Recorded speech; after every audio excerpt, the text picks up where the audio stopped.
na meron din po siya hypothyroidism. If you would know how hypothyroidism would work, it mimics or the effects of hypothyroidism is almost the same as depression. So kumbaga, double death yung nangyari dito sa batang ito. Anyway, through the years, ang nangyari, patuloy ang aming counseling. And during the first time that we met, ganito po yung nangyari, the first session namin, 2022, pinakita niya sa akin yung kanyang mga cuts sa arm. Okay? Meaning to say, this young boy, he does not understand how to facilitate himself when he feels depressed. Like most people who have depression, hindi nila kaya kontrolin yung kalimutan mo na yan. Di ba may mga wrong notions tayo, kaya tayo mga presasano, di ba? We advise people with everything. Kalimutan mo na yan, ipag-pray mo lang yan. No? Although it's good to hear on a jargon, but the person really have a choice. May choice nga ba yung tao na kalimutan na kala yung kanyang depression? If it's a mental health condition. So pinahili na sa akin yung mga cuts niya, and he told me, Pastor Ken, first session natin, Pastor Ken, through the years, I have been trying to kill myself for 3 years now. He's been trying to drink, halo-halo na po yung medicine na iniinom niya, just for him to die suddenly. Alam niyo, hindi naman tragic. Ibig sabihin, hindi. Time na ba? Ibig sabihin, hindi naman yung nakakahiyak na tragic. So he's trying to die slowly. Umiinom siya ng halo-halo medicine. He does not want to die in an instant because it will bring shame to the family. Anyway, so nakakalungkot yung story ng ganito, no? And you know what? I'm glad that there are parents here today, no? We do not know the face of the face of depression. Tama? Depression could look like someone happy at Jollibee. A depressed person could get a 99 score at videoke. A person who's depressed can sing songs in the church. We would not even know. Hindi natin masusukat kung ano ang itsura ng depression. So, going back to the story, this young son, through the years, we have encountered battle after battle in counseling. And truth be told, unlike most cases, unlike most sickness na meron tayong symptom, most, if not, majority of mental health illness, it does not have shown or known symptoms. Hindi siya madalas na-expose. Kapag tayo noon nag-COVID, syempre, makakalanap natin, mararamdaman natin. But in some cases, when it's mental health, it's not that way. Okay? So fast forward. When this young boy, alam niyo kung when his MDD, it started big during the time of COVID pandemic. Yan sa atin dito, di ba? Lalo na doon sa mga taong extroverted, di ba? Kapag tayo extrovert, sanay tayo lumabas, sanay tayo with people, and most people, especially young people, who are not used to being at home, they would feel confused being with their parents. Hindi sila sanay. Di ba? Di ba, even Kim Chu told us na bawal lumabas. Di ba? So, all the people during that time, and especially this young man, it was triggered dahil yung kanyang family system, in the dynamics of their family, it's unhealthy already. Okay? Anyway, furthermore in the story, last year, nag-meet pa rin kami nitong counseling ko every month. In fact, aftercare kami every month to sustain, para sustain kung ano na yung ipapatupad sa kanyang buhay through counseling. So, last year, 2025, there was a big event in his life. Very, very big event. Nagkaroon siya ng bagsak na isang subject sa UP. He has to retake it. His father scolded at him. Anyway, catastrophic events in his life. And then when he went to the counseling room, he was crying. And he told me, ganito, sabi niya, Sir Kev, I almost wanted to die once again. Sabi niya, gano'n. Hindi ka na daw siyang tumigil ulit sa buhay. He wanted to unalive himself already. Sabi niya. Pero Pastor Ken, sabi niya gano'n, I could not dare to do it. Sabi ko, bakit? Because I promised you I will not die. Okay? let that sink in, each person, each person, we all have our mental health. And each person, we do not really know the battles that each one is going through. Hindi natin alam. In the facade of joy, in the facade of happiness, we do not know kung ano yung tumatakbo sa isip ng isang tao. But one good thing that we had with that person, with my counselors, is I held the ropes for him. Later on, it will all make sense. Maybe today, hindi kayo po yung may challenge in your mental health, but maybe some of your family members that you can talk to. Maybe today, hindi naman kayo yung nagkakaroon ng problema or challenge when it comes to your functioning of your mind, but maybe some people in your circle needs your help. So I'm hoping that today, as we continue with our talk today, I'm hopeful that we will help. If not, we will win the war in our minds. Okay? So as we start, what are we going to learn today? Mga pamatutunan natin ngayong araw na ito. Unang-una, pag-usapan natin what is mental health and mental health disorder. Para dahan-dahan po, we are so happy right now. The counselors, the mental health professionals right now are most happy because most older people are entertaining the importance of mental health. Ako po, pinanganak po ako na 1998, then 1982, no? And during my time, dalawa lang po yung angle, naalam ko dalawa lang yung angle ng mental health. Kapag normal or abnormal. Hindi masyado well-entertained na mga older adults yung mental health. Kaya kapag may mga incapacitated na tao mag-isip, di ba? Inasa na lang ng mga matatanda na may tililing yan, di ba? Nakakalungkot. But right now, we are most happy that most people are entertaining the need for awareness of mental health. How mental health gets affected, we will talk about it. And then, of course, I'm not an expert, but an expert is here with us today who will talk about common mental health conditions and early signs. Ngayong araw na ito, it's important for us to understand or to know, meron nga ba yung kaibigan ko? Meron nga ba yung tito ko? Meron nga ba yung aking kamag-anak? Meron nga ba ako? So that at the very least, before things get spiral down to the point of no return, we can put in.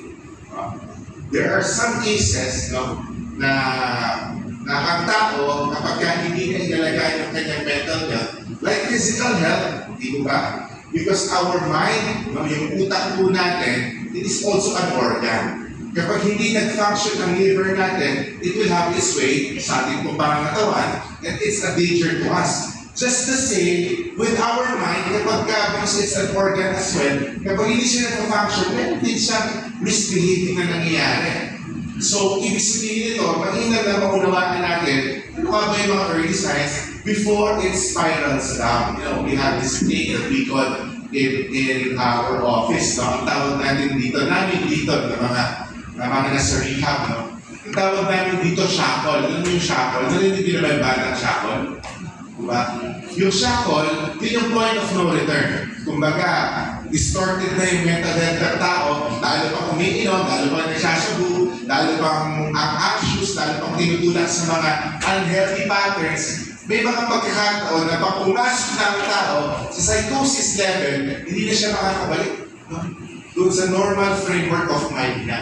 So it's a danger. That's why we are here. At least kapag may kamag-anak tayo, na pwede pa natin matulungan, then we'll work with the person. Sumunod, common mental health, ineffective coping tools versus effective coping tools. And of course, I believe that as a church, it's about time that we will all rally for healthy mental health for all. Tama? Pwedeng hindi tayo counselor, pwedeng hindi tayo psychologist, but at the very least, we can hold the ropes for people. Tama? Yan po yung ating mga pag-uusapan ngayon. As we begin, let's start first with... Okay. Defining mental health and mental health disorder. Ano nga bang mental health when we use it as a term or mental health disorder. Mental health refers to a person's overall emotional, psychological, and social well-being. Kung sa madaling sabi, kapag binabanggit natin ang mental health, ito ay yung kapasidad ng isang tao sa kanyang mental perspective. Diba? Kung paano natin binabalot ang physical health ng isang tao, meron din naman ang mental health, meron din siyang capacity. So, siya ang tumutulong sa atin to process emotions, psychological, and social well-being. It affects how we think, feel, and behave. Kaya yung nabanggit natin kanina, hindi po ba? How many of you here knows someone who's a very happy person? Kaya ni Kring-Kring. Sorry, Kring-Kring tawag sa Kring-Kring tawag ni Kring. Kring-Kring din. So, pag umulit-ulit daw yung pangalan, kaya yaman. Kring-Kring, di ba? Kat-kat, na naman na lang ulit-ulit. So, anyway, so, kaya yung nabanggit natin kanina, if you know any happy person, meron ba kayong kilala mga happy person? Na parang kung ilagay mo siya sa any situation, this person can find joy, di ba? I believe it's a gift. In the same way, sino yung happy person ko? Happy birthday, In the same way, there are also people who are naturally afraid. Tama? Yung masyadong warrior, di ba? My mom is here. Di ba may mga tao madaling mag-alala? Yung mother ko, uupo ka na sa site, ang dami niya ng worry. Napapasok ko yung bulate, ang dami, pati kapre, pati pare, di ba yung pagpinasugatan? Mga bata, may papasok na bayo, ano ba yun? Ang dami na. So there, of course, it starts with filtering, no? Mental health po ang nag-take effect dito. So next, we will also study the 3 kinds of stress. Later on, ipagtatahihin natin ang mga bagay na ito. Kung paano nga natin ito ipagtatahihin. Ang stressors natin na tinatawag, whether we like it or not, it will always affect our mental health. And for a long period of time, it will have its way sa ating physical health. Diba? Kapag kayo po ay pumunta sa mga doctors, di po ba? Kapag may kinalaman sa inyong pangkasapalan ng kitang katawan, muscles man ninyo, ang tinatanong sa inyo ng mga doctors, kamusta po ba ang inyong stress? Tama? How are your stress levels? So, ganoon dito sa mental health natin, stress really matters. Meron tayong unang stressor, ang tawag natin acute stress. Ito po yung nagdadrive kayo, bigla kayo nagdatang. Pansamantala lang, no? Hindi siya pang matagalan. Yung pangalawang stress na kinakaharap natin lahat. Evidently, we all face these things. Ang pangalawa, episodic acute stress. Ito yung frequent stress, frequent episodes of acute stress, someone who is rushed. Ito yung mga acute stress pero marami. Diba? Halimbawa, ang madalas nakakatanggap nito, can you raise your hands, mga students? Students. Yan. Ito ang mga most frequent na nagkakaroon ng episodic acute stress. Diba? O kaya, kung meron kayong stressful parent, taas nga niyo yung mga stressful parent. Sige, pakita niyo sa mga parents ninyo. Diba? Buti na lang, taas na kami yung mother ko. My beloved mother is here. Happy Mother's Day, Mother. So, yung episodic acute stress, ito yung alam niyo na pag-uwi niyo may stress. Alam niyo na pagpunta niyo sa school na may stress. Episodes. Everywhere, every time, magkakaroon ng stress sa dimension na yun. Sumunod, chronic stress. Long-term stress that lasts for weeks, even months or years. Ito po yung stress na mabigat talaga. Ito yung stress na nararanasan ng mga tao na heavy on one person. Okay? So, stress impacts mental health and mental health affects how we handle stress. It's important for us to understand that stressors affects our mental health, and when our mental health gets affected, it's a cycle. We will respond correctly or unhealthily sa stress na kinabibilangan natin. Ang tawag natin dito ay maladaptive behavior. Halimbawa, ganito. Kapag stress ako, umiinom ako. Pero pag umiinom ako, inaaway ko yung asawa ko. Tama? For a brief moment in time, na lasing ako, na-relax ako, kumanta ako na nandito ako sa video game, di ba? Pero pag uwi ko, inaaway ko yung asawa ko. Di ba? So, yung mental health ko, pansamantalang natulungan, but because it's a maladaptive behavior, it will not go a long way. It will add its weight, it will add its stress on me. Tama? So, importante mong unawaan natin, ngayon pa lang, siguro, balik na naman ninyo kung yung mga sarili. Be insightful right now. What are my stressors? Ano yung mga bagay na nakapagbibigay sa akin ng stress? Ilan nga rin ang katabi ninyo? Yan ba? Sila ba yung mga tao na makapagbibigay ng stress sa inyo? So how mental health gets affected?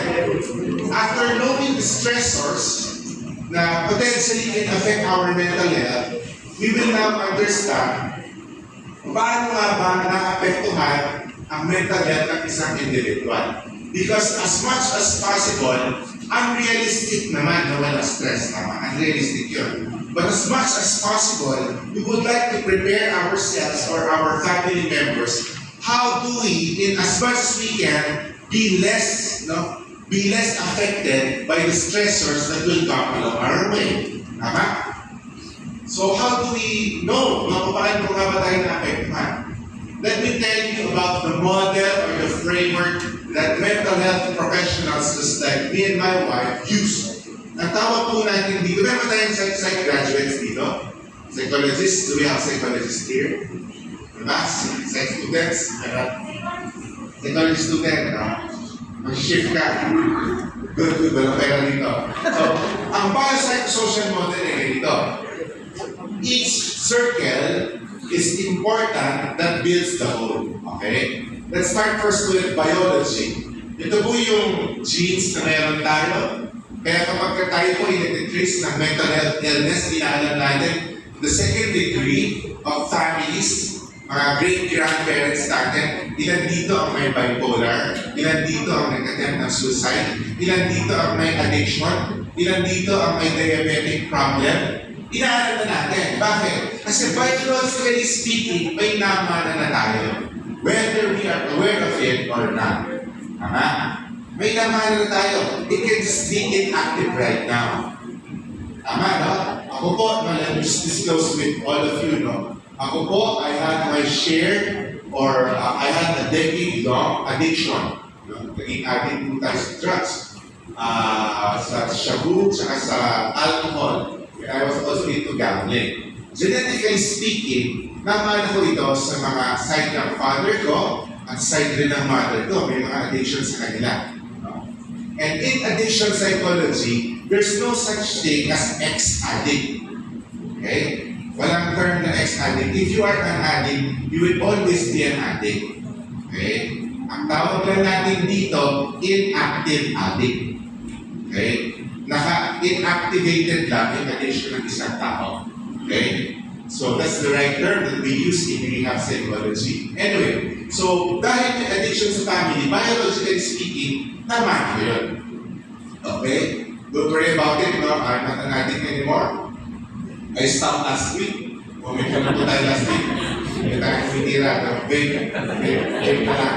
Hindi na po pastor ako. Hindi naman tayo live, no? So biological it's one model that would affect your psychology or your mental health. Pangalawa, yung tinatawag natin na psychological. Ano yung kino-consume ninyo everyday? Ano yung pinanihintulutan ninyo maka-influence sa mind ninyo? Believe me, if you will watch Tulfo for 2 months, diba, you will be assertive. Diba?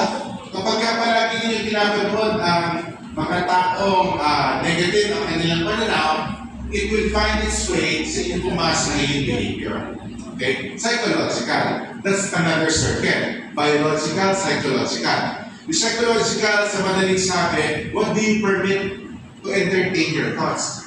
Kaya nga po, sabi ni Paul, di ba? Whatever is true, whatever is honorable, whatever is noble, think about these things. Kasi whether we are aware or not, kung ano yung palagi natin kino-consume, palagi itong makaka-influensya sa atin, sa pananaw natin, sa ating sarili, sa meaning-making na meron tayo. It will always be filtered by our psychology. Pangatlong circle to build up the model is what we call the social circle.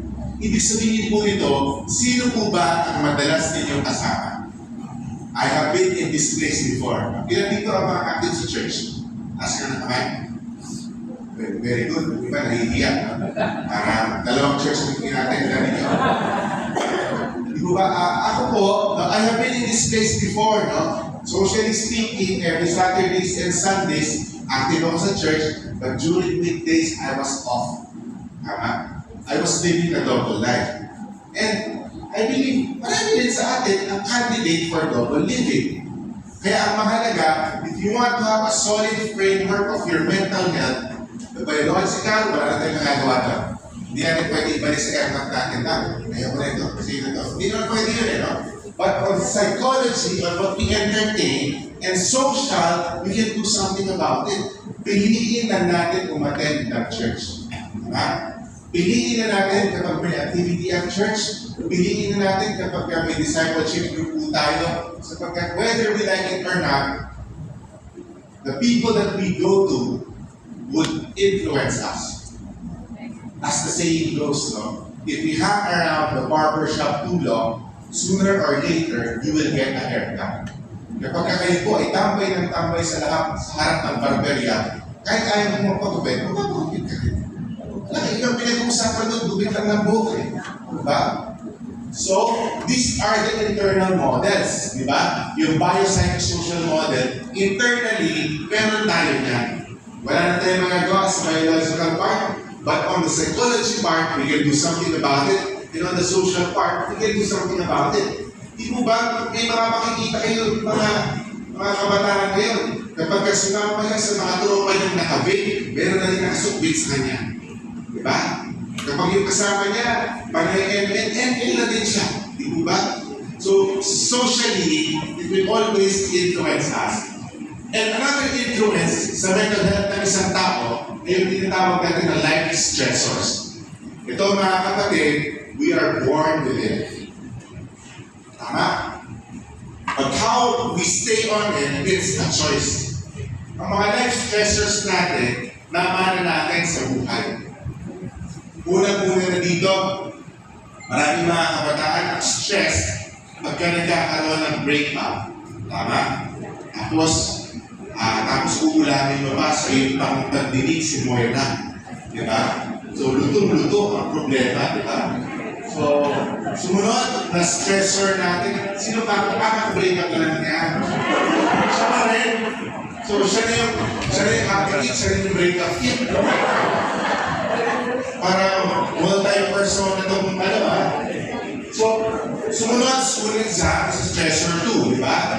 Kapag ang mga students may exam, especially we label in our heads the terror professors, di ba? Alam natin, may terror professor na kapag ito nagpa-exam talaga naman to the roots ng stress natin. Sumunod, office deadline para sa mga workers po natin. Di ba? Kapag tayo ay nasa office, may mga deadline tayo, no? Kaya nga kung hindi work, mag-pastor na lang para walang office, no? So anyway, sumunod, parental conflicts. Di po ba may mga pagkakataon sa bahay natin that we are in conflict with our family members, with our parents? These can be stressors, lalo na po sa mga magulang na palaging nasa friction. Kapag palaging nasa friction because of the dynamics at home, an unhealthy one, tapos hindi pa nila pinoconfront ang mga issues at home, stressful ito. Kasi uuwi ka sa bahay. Naranasan na po ba ninyo, mga kabataan, that because of the stress at home, you do not want to go home immediately? Diba? 11 hours na kayo sa Jollibee, ikaw na rin nila, iced tea. Diba? Ayaw pa umuwi. Sumunod na stressor, nakakalungkot man po ay poverty. Nakakalungkot sapagkat in the Philippines, if you don't have money, you will feel it. Tama? Matatawa ninyo yun, di ba? Mararamdaman ninyo sa Pilipinas, ang hirap ng buhay, di ba? Kaya nga, kahit sa kayo ibighan magsasalita kayo kasi poverty, di ba? So, poverty is stressful. Di ba yung hirap ng buhay? Lalo na, ako po, lumaki po ako that my mother and my father, particularly my mother, they're stingy, matipid sila na tao. Diba? Kapag pinapatay yung electric fan, no? Pinapatay yung aircon, no? Stingy sila kasi medyo na nakakmatch eh. At ngayon, paghinga namin, pinipigil. Ano na huminga ngayon? Kasi very expensive ang living. So, and I felt it. Hindi mo ba nararanasan natin yung sakit dahil tayo ay mahirap? Ang hirap yung nadadama natin. Sumunod na stressor, sickness. Di ba sa Pilipinas, mga kapatid, no? Ito nakakalungkot, no? And this is not a true story in the Philippines. Sa ating pong pamilya, ganito, no? Kapag may magkaroon na sakit sa pamilya, tatulong po kami, no? Ako, my wife, and my daughter. Kapag may magkasakit sa amin, checkmate na kami. Tama? Wala na. Kung ba't kunyari, nakain ako sa puso, checkmate na. Nakakalungkot kasi yung medical system sa Pilipinas, hindi kasi ayos that we would want it to be.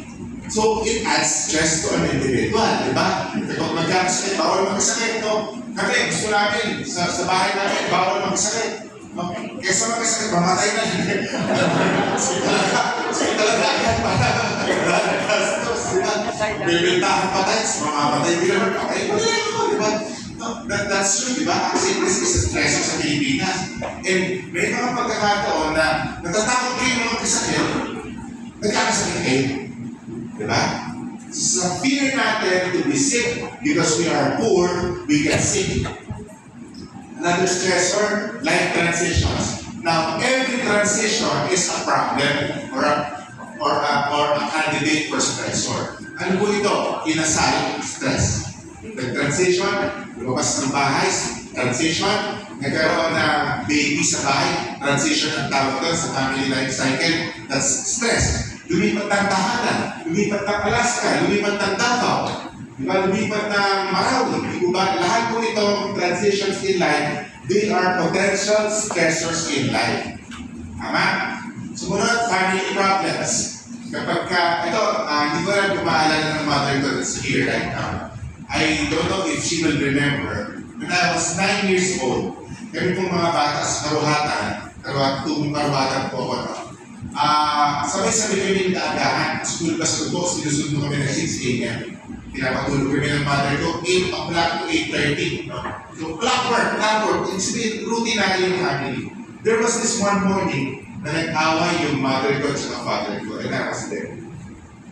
Well, I was really unaware, but I was crying. Habang nagtatalo po yung aking magulang. I did not know the topic, but I felt the tension in the family and I cried.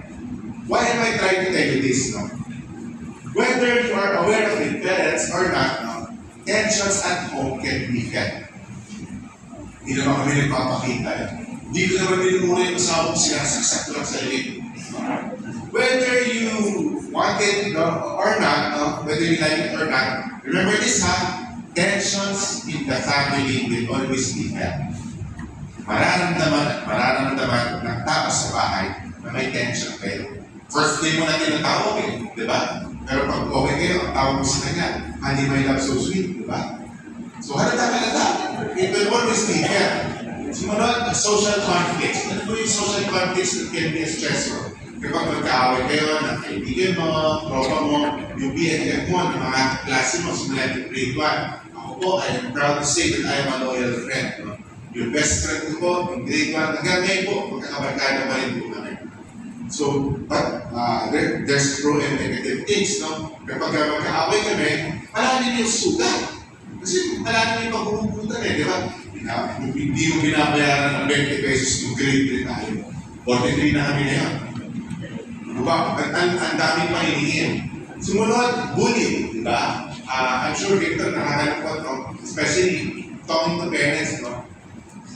Please do not fight your child, no? If they come home and they are bullied. No? Ang common tendencies kasi ng mga parents na nakita nila yung kanilang anak na nasaktan, nahuli, di ba? Parang with a ton of emotions, uncontrolled emotions, parang napapagalitan pa natin yung bata. Make them feel safe. Sabihin, ay, bumihan sa'yo. Sino bumihan sa'yo? Sabihin mo. Binubuli mo rin anak mo eh. Di ba, binubuhat? Sino bumuli sa'yo? Sabihin mo. Ituro mo. Takot na takot na yung bata. Kasi yung dalawa na yung bully niya. Di ba? So, bullying, is a stressor, Kaya dapat tayong mga parents at home, we are welcoming to whatever emotions our child brings in the table. Ano man po ang damdamin ng anak natin, every emotion, they are valid. What can be categorized as invalid are the behaviors.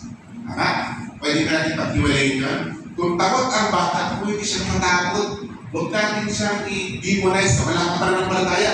Talagay niyo pa ng ash sa ulo. Wala ka pa rin ng... Pwede matakot. Pero yung pag-uugali sa takot, ang pwede natin i-correct. Pero pwede niyo magalit, bakit pa ba maging angry? Diba? Pag angry, i-measure natin ang tama or healthy way to express angry emotions. So, again, reminder to all parents, all emotions are welcome, should be welcome, and are valid. But what we would like to correct are bad behaviors. Okay? Mag-ugali. Sumunod, the stressor, unfair competition. Ako sa Pilipinas, pamilyar na pamilyar tayo dito, diba? Especially sa mga nakakaramdam ng pink-a-pink na mga bad governance, di ko ba? So, kahit sa school, meron yan. Kahit sa office, meron yan. Di ko ba yung tinatawag natin unfair competition? At this point in time, I would like to call on Dr. Bernie to talk about common mental health illness, and then we will synthesize all of these things all together later. Palakpakan natin sa Dr. Magandang hapon po sa inyong lahat. Before I begin my talk, I'd like to give you a time, Kasi ang dami natin nakuha sa sharing ni Pastor Ken, Malamang isa o dalawa dito bago sa ating pagdinig, bago sa ating kaalaman. So, if you could just turn to your partner, and share with each other one or two things that you appreciate or nakuha ninyong bagong kaalaman mula doon sa binahagi ni Pastor Ken. So we learned about what mental health is. Okay? We learned about how life or how our mental health gets affected. We learned about the biopsychosocial model. Now just share. Bahagi lang kayo. I'll give you 2 minutes. 1 minute for each person. Reflect lang kayo ano ang mga bago na natutunan ninyo or maybe nakaka-relate kayo. Yun ba yung sa breakup? Yun ba yung sa family conflict? Just share with one another. I'll give you 2 minutes. Eh naman po, nais naman po namin marinig kung ano ang share ng inyong katabi. Pagkakataon nyo ng chismis yan. No, I'm kidding. But just share with us, whoever is si Alisan. Okay. Whoever is comfortable to share kung ano yung lesson na na-appreciate nila from the first part of our talk. So, hindi po ako namimilit. Gusto ko po nang vino-volunteer. Kayo po, sir.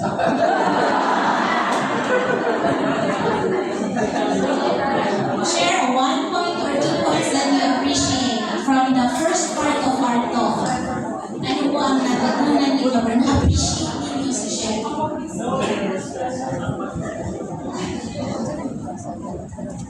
Ayun po na, sir. Ay, hindi po lecture. Kami po mag-lecture. Share lang po, share lang po.